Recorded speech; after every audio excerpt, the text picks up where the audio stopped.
Ladies and gentlemen, Operation Mechagon is live on the test realm for us to go in and take a good look. And what a zone this is. Difficult act to follow. This is the mega dungeon that is following Karazhan. And Karazhan is easily one of the best dungeons ever made, if not the best dungeon ever made, particularly in its true form, which is the mega style. Not really the Mythic Plus version. In its big mega form, when it first came out, it had all sorts of challenges and things inside it. It was a tremendous place to be. And a wonderful twist on the original, which in and of itself is amazing. Operation Mechagon is... Let's get some facts out of the way. It does start as a Mythic 0. However, it is a Mythic 0 that makes sense. So it drops 415 items. So don't expect to go in here with like 300 gear or whatever and start clearing it like you would with a normal Mythic 0 in the game right now. This is a Mythic 0 in relation to the time it is released in the current expansion. So 415 gear is like normal mode of the Eternal Palace that we'll be getting around the same time. And it is definitely going to go the way of Karazhan. It's eventually going to be split in two. That's pretty obvious. There's some pretty obvious cut-off points as to when it will be split into probably an outdoor version and then inside Mechagon itself, which is the whole point. The operation is to sneak inside Mechagon City and then take on the big king. Yes, indeed, King Mechagon himself. So we're going to run through it. I'm not going to go into mega detail of each boss. I have linked the highlight down below from Twitch where we actually did the whole run. If you want to see that, it was a ton of fun. We had Slooty in there, we had Bay in there, we had a couple of the viewers in there. It was absolutely ace. I had so much fun with it and recommend you watch it if you want to see the full version, including a couple of wipes. And us making our attempt, and successful attempt I might say, at the hard mode version of a couple of these bosses. Well, namely one in particular. That's right, there are hard mode options. We think we did the hard mode. Don't really know. It's not really clear what the hard mode is, but it certainly felt like the hard mode, let me tell you that. So the first section of the dungeon, which will no doubt be the first Mythic Plus version of this, which will probably be called Outdoor Mechagon, something like that, like Karazhan was lower and upper.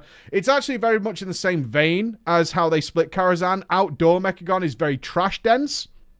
You have a big open area to explore as well. It is literally the zone of Mechagon, okay? So if you've watched any of the Mechagon content, you will easily recognize this. It's simply the outdoor area of Mechagon, but converted into a dungeon. And this will be certainly dungeon number 1.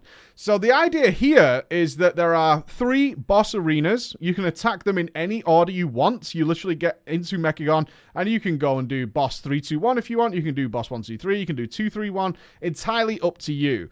The twist, of course, is boss number 4, which is the HK8 Aerial Oppression Unit. And I have to say, some of the names they've gone with in here are hilarious. Blizzard had a lot of fun with this dungeon. That is so clear to see, and I love it.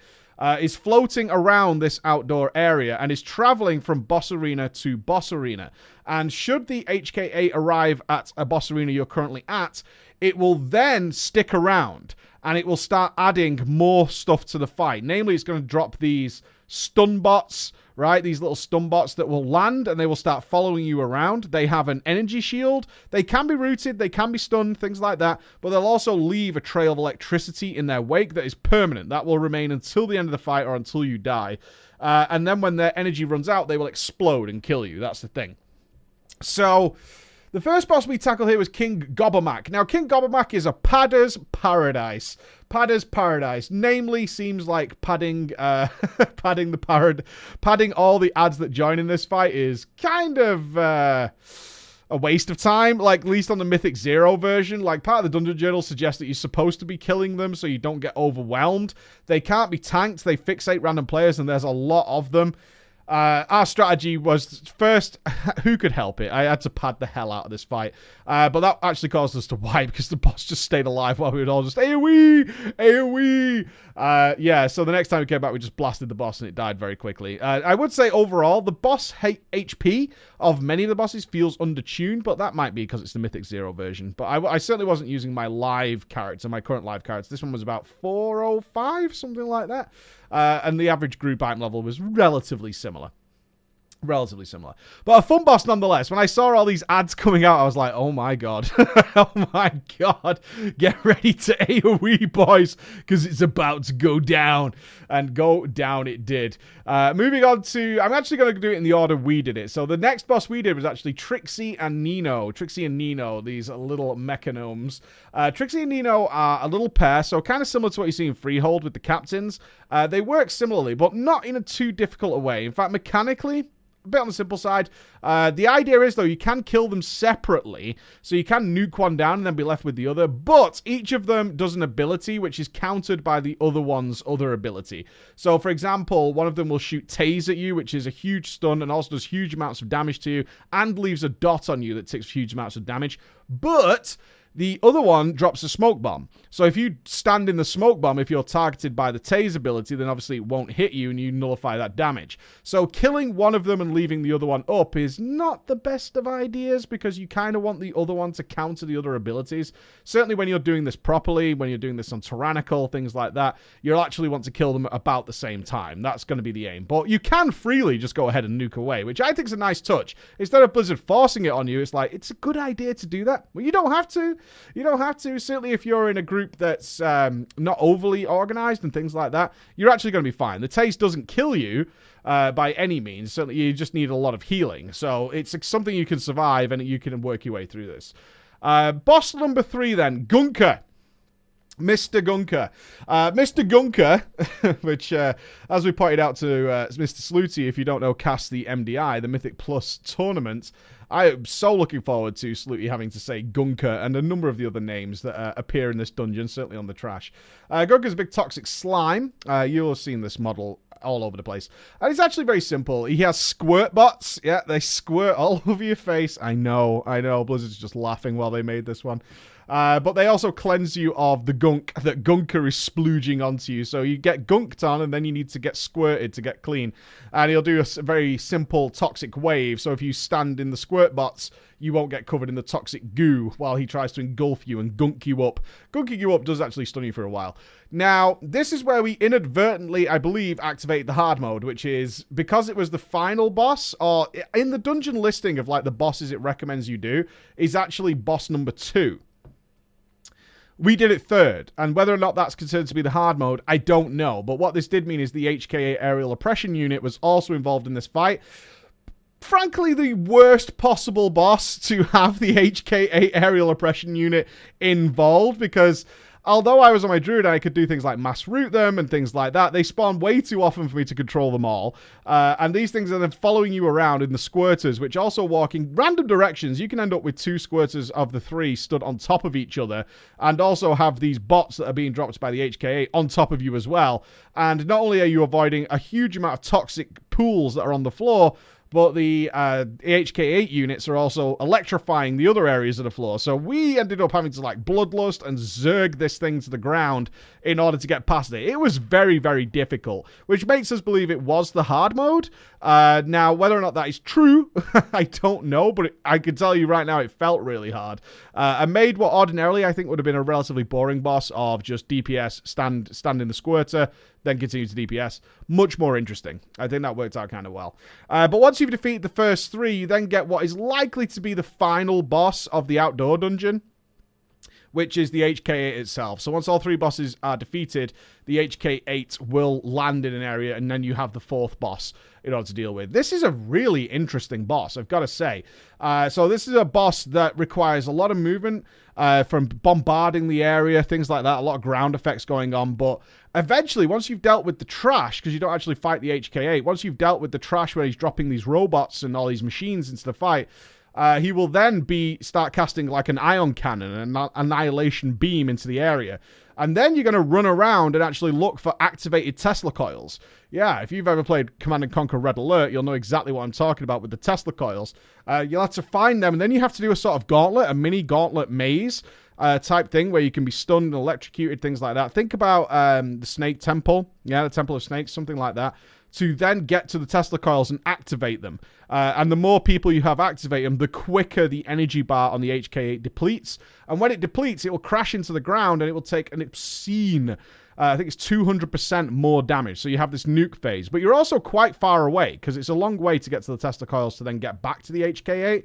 So you're definitely on higher keys be wanting some sort of strategy where you use all 5 players to get the energy bar very low. Then the 4 DPS and probably the tank will leave and head over to the HK and just leave the healer to finish it off, because each player clicking on the Tesla coil makes it go faster. So use 5 to deplete it quickly, then leave 4 people leave and leave 1 person to actually activate the drop down so you can nuke into it. So it's very similar to I forget his name in Ulduar. How could I forget such a wonderful... The big red button. You guys will know the name. But it's very similar to him, where you use the trap underneath him and dragged him down to the floor. So it's a similar sort of idea to that, and then you nuke him down. Once that boss is done then, that's the end of the outdoor area. Now you're actually going to sneak into the enemy anus inside Mechagon City itself, and this is where Mechagon really shines. And I say that because I've played a lot of the Mechagon outdoor area already. You guys will be in the same position once this stuff is live, as you will be very familiar with this area. Therefore, retreading it with the bosses, not that interesting once you've got used to the actual normal Mechagon area itself. But if it is your first time in there, it'll obviously be a bit more inspiring. But the actual inside of Mechagon, this is where it pops off as well. So we have another 4 bosses inside, a complete change of environment, and of course this will be the second wing of when this goes Mythic Plus. So there are 8 bosses in total inside the Mechagon dungeon. As a side note here, it's way faster than Karazhan was on launch. Karazhan was a good couple of hours, if not longer, on its first run through, even on its Mythic 0 version in its true large form. This one we did in about 1 hour and 20. It is considerably quicker, but that doesn't take away from the dungeon anyway. Immediately upon entering here, there's going to be a complete shift in tone. One, it's visually extraordinary. It's absolutely spectacular. I took more screenshots inside of Mechagon itself than I have done in any zone so far, including Nazjatar, where we'll be talking about that soon. This place looks fantastic. And the first boss you're going to be fighting is the Tussle Tonks. Tussle Tonks. Any of you guys ever heard of Robot Wars? Bet you have. They've designed a boss around Robot Wars, and it's really fun. We've got saw blades coming through the sky. We've got things thrusting and doing all these kinds of mechanics that you would see on any episode of Robot Wars or whatever your national equivalent is. Anything like that. We've got 2 big robots to deal with here, and they're going to be doing all kinds of cool stuff, and it's just really funny. It's not a difficult boss, it's just very funny. But it's definitely one of those bosses you can see becoming difficult as the dungeon scales up and start to get like affixes on top of them and start seeing that tyrannical start coming into play. But they've got like robots that are called like No Mercy for You, but gnome, as in gnomes, No Mercy for You, yeah. Tussle Tonks are going to run around, these little like Tonka truck type tanks that are going to be dotted around the place shooting little things at you. It's a wonderfully fun environment. Like, you feel happy being in there, and that's a wonderful credit to anything. Moving through the trash compactor then, Luke Skywalker style, and again, it looks amazing. It is the trash chute, but it looks awesome. It looks so freaking good. That you'll be entering onto the next boss, which is a mechanical dog named K.U.J.O.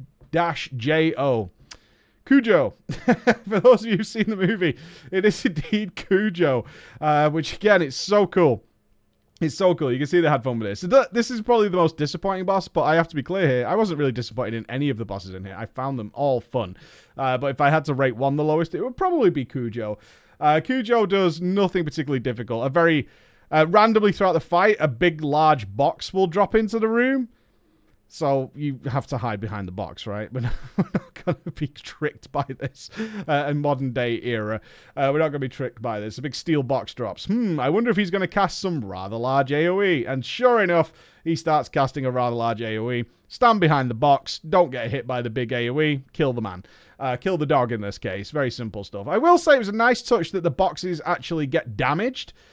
So that they don't work the next time round for more than 1 or 2 ticks of the AoE. So they'll start glowing red like they're molten hot, and that's the indication that that one's been used. So there's potentially a chance here that you'll actually have to spread players out. The only thing we didn't get to test is whether or not you could put like 1 player behind one box and then 4 behind another, and that would make the player behind one box keep that box very strong, should you have a limited amount of boxes when this guy has a lot more HP, which is where it might be going. I'd be interested to see that. Then we go into Mechagon City itself, and what a tremendous job they've done with designing this place. It feels like a living, breathing city. There's security alerts, there's advertisements. It actually felt a little bit like City 17 to me from the Half-Life 2 universe. It felt very, very much like that to me. And I loved it. I loved being in here. I was just walking around, checking out the houses, seeing what was going on. Actually, I was looking forward to seeing what the day-to-day lives of the Mechagnomes were. It's actually a very advanced-looking place once you get out the actual trash area into the city itself.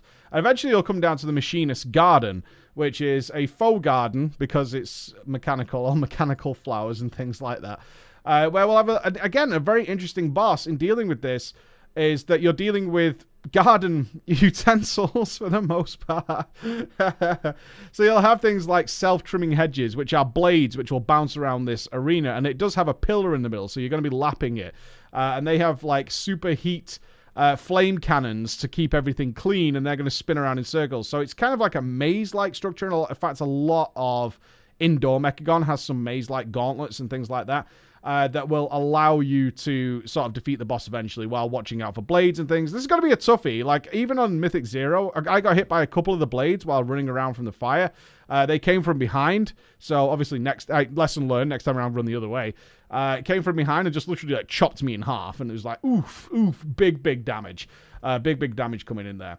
But that is boss number 9, which leaves just one. And they've saved the best for last in terms of aesthetic, because approaching King Mechagon is amazing. You're going to take a flight in an aerial unit, and they're so proud of what they've done here, and I'm fine with this. I think this is really cool. Is the aerial flight towards King Mechagon's throne gives you a wonderful view of the city itself. Like, looking back on it. And it does feel very much like looking at Rapture for the first time from BioShock. You get that feel that, one, this is really awesome. Let's give the players a really good view of it. Fighting King Mechagon, a multi-phase fight. So fun. So fun.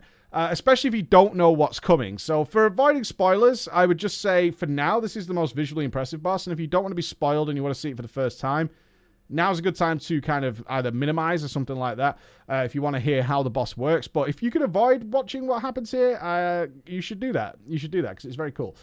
So King Mechagon is a multi-phase fight. You have an area which you can fall off. So we did check that. Me and Sloot were both like, well, for science, because there are some areas that look like you should be able to fall off, but you can't. There are invisible walls there. It's just to check this out. And whenever I see a room that allows the player to fall off, I instantly believe this guy is either going to push us to it, knock us into it, something like that. If there's a very noticeable area that you can fall down and die, the boss is probably going to try and utilize that in some way. Boss arenas often tell us so much about what the boss actually does. But going through the fight, I'm sure you guys can see it. I don't want to ruin it for the spoilers, but the moments you're seeing here when it actually happened, I was squealing with joy.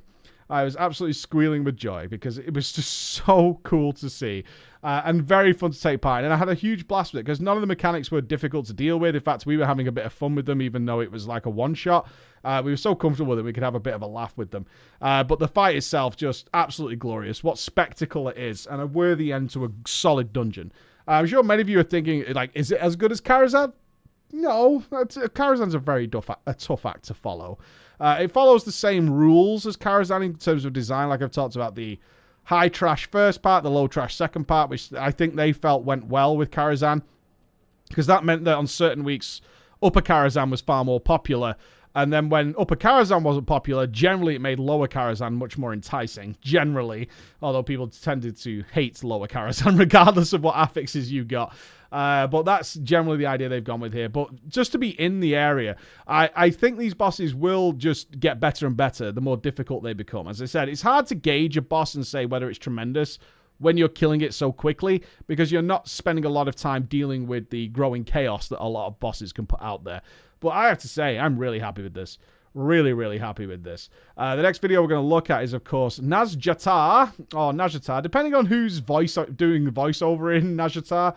It has different pronunciations. Some of the NPCs are calling it Nazjatar, but I believe Queen Ashara actually calls it Nazjatar, so I'm going with Nazjatar. That makes sense to me. We'll be looking at Nazjatar, and I'm also going to give a brief final thoughts on Mechagon, and kind of the problem with this PTR test cycle in general that Blizzard's presented to us. But other than that, Operation Mechagon, awesome. I'll see you again. Bye-bye.